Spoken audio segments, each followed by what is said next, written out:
Noorus on ilus aeg, olin 22 aastat vana, hakkasin ülikoolis käimise asemel hoopis mediteerima korteris ja läksin Euroopasse reisima pärast. Ja väga lahe on niimoodi, noh, jooga mõju all reisida või erinevad seiklused. Ostsin mingi kalli seljakoti, kalli magamiskoti ja magasin Saksamaal kuskil lihtsalt puude all, ostsin mingi vana jalgratta ja pärast sõitsin rongiga Viini ja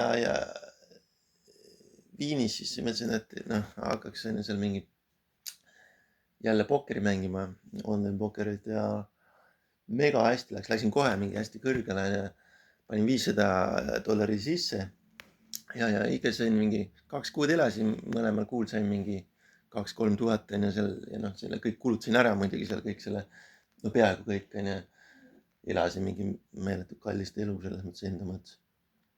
Korter oli mingi 400 kuus ja toit oli, toit oli 2006 või no ütleme niimoodi, et mingi Viini mingis selles klaveri kohas käisin harjutamas, on ju, maksin neile tunnis seal mingi 5-10 eurot tunnis, et saaksin seal käia harjutamas ja ülejäänud aja mängisin selle pokkerit ja noh, aga üksildaseks läksin ja muidu oli mega lahe.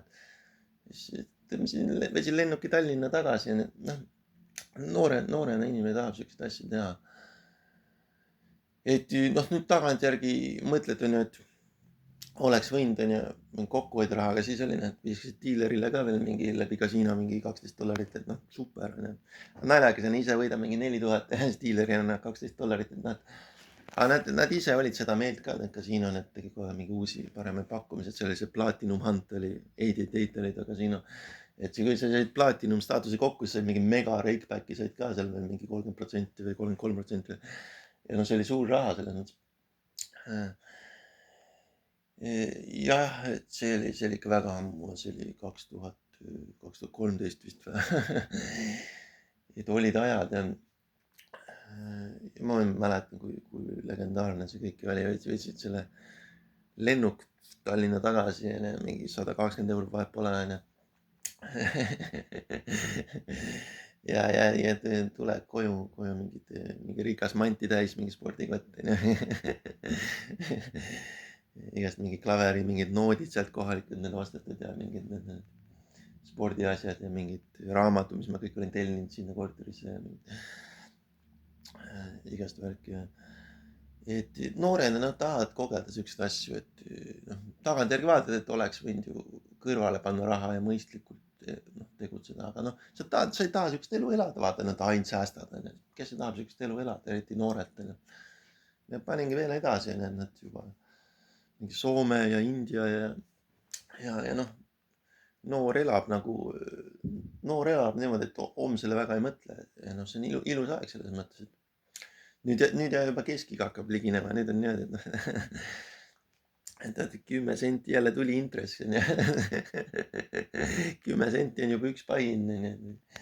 Muidu oli need 10 sendised loopisid tänaval laiali mingi kerjustele. Noh, nüüd on see, et oi, et sai mul 2 senti, on ju, et ihnus hakkab hiilima sisse keskeas, et ja peaks see heldem olema. Aga noh, sellel säästlikkusel on head küljed ka, et siis ei ela nii pöörast elu, et noh, muidu jälle on ju, ma mäletan seal Viinis oli ka mingi, unustasin mingi korteri, võtmed korterisse ja ootasin öö läbi selle, võtsin mingi 2 õlut kuskilt baarist, ostsin, siis jõin seal korteri ukse ees õlut, et äkki keegi tuleb, on ju. Ja noh, tuli on ju mingi hindu või keegi, kes ka seda üüris. ja sain sisse, on ju, et noh, enam ei taha nagu siukse pöörast värki teha, et selles on see möödas aeg, aga noh, noor, ma usun, tahab siukest asju teha, et ela, on ju, et mis see nagu, ma ei taha midagi halba öelda, aga noh, mis sa käid seal ülikoolis, kui ei meeldi või noh, et proovi midagi muud, on ju.